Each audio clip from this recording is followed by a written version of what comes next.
दोस्तों, air India का विमान दुबई से आते हुए केरल के कोझिकोड एयरपोर्ट पर लैंड किया और लैंड की वजह से दुर्घटना हुई और विमान एक 35 फीट खाई के नीचे गिर पड़ा और काफ़ी ज़्यादा लोग हताहत हुए। अभी तक जैसे कि खबर है उस हिसाब से करीब 18 लोग की मृत्यु हो चुकी है और उसमें सवार थे करीब 190 के आसपास और बाकी लोग घायल हैं। दोस्तों, किस वजह से ये घटना हुई और टेबल टॉप एयरपोर्ट्स क्या है और ये कहाँ पे होते हैं और इंडिया में कितने हैं, ठीक है, और किस लिए बनाए, क्या कारण होता है भाई, और इन पे दुर्घटना के आसार कितने ज़्यादा रहते हैं, ये सारा आपको इस वीडियो में मिलेगा। और यही एक कारण है जो कि कोझिकोड प्लेन क्रैश में हुआ है। वीडियो को अंत तक जरूर देखिएगा क्योंकि काफ़ी चीज़ें हैं जो आपको इस वीडियो के माध्यम से पता चलने वाली है। फिलहाल आपको बता दें, जो इंडिया में टेबल टॉप रनवे है, टेबल टॉप रनवे वो क्या होते हैं। ये रनवे ज़्यादातर जो बनते हैं वो पहाड़ी एरिया में बनते हैं, जहाँ पर ऊंचाई ज़्यादा होती है और पठारी इलाके में बनते हैं। दोस्तों, ये रनवे इसलिए बनाए जाते हैं कि पहाड़ी एरिया में समतल जगह नहीं होती है, पहाड़ों को समतल करके वहाँ पे ये रनवे बनाए जाते हैं। इस वजह से इन रनवे की लंबाई काफ़ी कम होती है और चौड़ाई भी काफ़ी कम होती है। जैसा कि आप देख रहे होंगे पिक्चर्स में, ये पिक्चर आप देख रहे हैं तो इसमें रनवे काफ़ी छोटा है और चौड़ाई भी कम रहती है। एक बार में एक एरोप्लेन सिर्फ लैंड कर सकता है, ठीक है, वो भी सावधानी से। दोस्तों, यही एक चीज़ वजह है कि टेबल टॉप एयरपोर्ट्स जो होते हैं रनवे छोटे होते हैं, चौड़ाई भी कम होती है, जिससे अगर सही टाइम पर ब्रेक नहीं लगता है तो दुर्घटना होने के आसार बहुत ज़्यादा रहते हैं।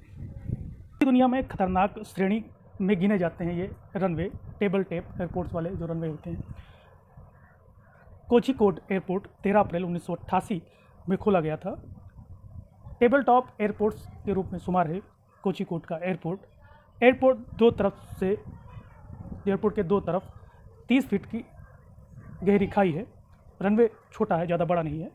2 फरवरी 2006 को अंतर्राष्ट्रीय एयरपोर्ट का दर्जा इसे हासिल मिला हुआ था। यह एयरपोर्ट केरल का तीसरा व भारत का 11वां सबसे व्यस्त, यानी कि लगातार यहाँ पर फ्लाइटें रहती हैं और 11वां सबसे व्यस्त एयरपोर्ट है और केरल का तीसरा। आप सोच लीजिए कितने एरोप्लेन यहाँ पे लैंड करते होंगे और टेक ऑफ करते होंगे। लैंड मतलब कि जो एरोप्लेन नीचे आते हैं किसी जगह से दूसरे स्थान से इस एयरपोर्ट पे उतरते हैं उसे लैंडिंग कहते हैं, लैंड करते हैं। टेक ऑफ यानी कि एरोप्लेन जो उस एयरपोर्ट से निकलते हैं, एयरपोर्ट को छोड़ते हैं, उसे टेक ऑफ कहते हैं, ठीक है। क्योंकि टेक ऑफ लैंडिंग ये काफ़ी ज़्यादा इसमें कन्फ्यूजन रहता है लोगों को। 2017 में यह रनवे 90 मीटर से बढ़ाकर 240 मीटर कर दिया गया। सोच सकते हैं कितना छोटा रनवे है ये रनवे छोटा होने की वजह से यहाँ पे कुछ बड़े विमानों का परिचालन रोका गया है, जिनको रोकने में काफ़ी ज़्यादा दूरी तय करनी पड़ती है, इसलिए ज़्यादा बड़े एरोप्लेन्स को रोका गया है, सिर्फ छोटे मोटे एरोप्लेन्स को उतार सकते हैं, ठीक है। ये रनवे मानसून के सीज़न में काफ़ी खतरनाक हो जाते हैं क्योंकि रनवे छोटा होता है और जब ये एरोप्लेन उतरता है तो रनवे की कुछ जगह छूट जाती है और कुछ थोड़ी सी जगह बचती है। इस वजह से अगर मौसम ख़राब है, मानसून है, पानी बरस रहा है तो रनवे गीला हो जाता है, उसमें एरोप्लेन के फिसलने की चांसेस काफ़ी ज़्यादा रहते हैं। उस पर बरसात की वजह से विजिबिलिटी कम हो जाती है। बताया जा रहा है कि जो एयर इंडिया का ये प्लेन था जो क्रैश हुआ है कोझिकोड एयरपोर्ट्स में, इसमें विजिबिलिटी काफ़ी कम थी, बरसात हो रही थी और 2 किलोमीटर तक ही साफ दिखाई पड़ रहा था। इस वजह से ये घटना को ज़्यादा बताया जा रहा है कि मानसून की वजह से, बारिश की वजह से, विजिबिलिटी कम होने की वजह से ये दुर्घटना हुई। और दूसरा कि कोझिकोड का जो रनवे है काफ़ी छोटा है और इस वजह से हुई। मैं कुछ पिक्चर्स हैं मेरे पास जो मैंने ड्रॉ किए हैं, स्केच किए हैं, वो आपको दिखाना चाहता हूँ। तो देख रहे होंगे कोझिकोड एयरपोर्ट का जो मैंने बताया हुआ कि 30 फीट की खाई है, टेबल टॉप रनवे ऊंचाई पर बना हुआ है, उसके पास में तुरंत खाई होती है और खाई गहरी भी हो सकती है, 30 फीट से 35 फीट से ज़्यादा भी हो सकती है। दोस्तों, देख रहे हैं एरोप्लेन आ रहा है, ठीक है, फिर ये लैंडिंग करता है तो आप देखते हैं जब ये उतरता है तो कुछ रनवे पीछे छूट जाता है, उसके बाद कुछ रनवे सिर्फ बचा होता है। अगर विजिबिलिटी बहुत कम होती है तो ये रनवे इससे ज़्यादा भी छूट सकता है, इससे भी ज़्यादा छूट सकता है। इस वजह से ब्रेक लगने के बाद एरोप्लेन थोड़ी दूर जाकर रुकता है, तो रनवे के बीच में कभी कभी टेक ऑफ नहीं, लैंडिंग होती है तो रनवे काफ़ी ज़्यादा, उससे भी ज़्यादा दूरी लैंडिंग में ले सकता है, इससे दुर्घटना होने के काफ़ी ज़्यादा चांस रहते हैं। दोस्तों, रनवे को अगर थोड़ा बढ़ा दिया जाए तो इन दुर्घटनाओं से बचा जा सकता है। लेकिन पहाड़ी एरिया में आप ये सोच सकते हैं कि पहाड़ को समतल करके एक सीमित दूरी होती है, उससे ज़्यादा दूरी आप वहाँ पे कृत्रिम रूप से बना सकते हैं। दूसरे पहाड़ की दूरी आप कह सकते हैं काफ़ी दूर हो सकती है, तो तुरंत खाई होती है और खाई भी बहुत खतरनाक होती है। कहीं कहीं ये 35 फीट है, बताया जा रहा है कि कोझिकोड एयरपोर्ट के नीचे 35 फीट है, कहीं कहीं ये कई ज़्यादा फीट होती है, सैकड़ों में होती है, तो काफ़ी ज़्यादा दुर्घटना होती है। और एक समस्या यह है कि जो खाई होती हैं इन पर रेस्क्यू टीम इतनी जल्दी नहीं पहुँच पाती क्योंकि नीचे उतरने के लिए कोई रास्ता या फिर कोई पाथ नहीं बना होता है, जिस वजह से तुरंत रेस्क्यू किया जाए, इसमें काफ़ी टाइम लगता है। ये भी एक कारण है कि रेस्क्यू के लिए एक रास्ता होना चाहिए।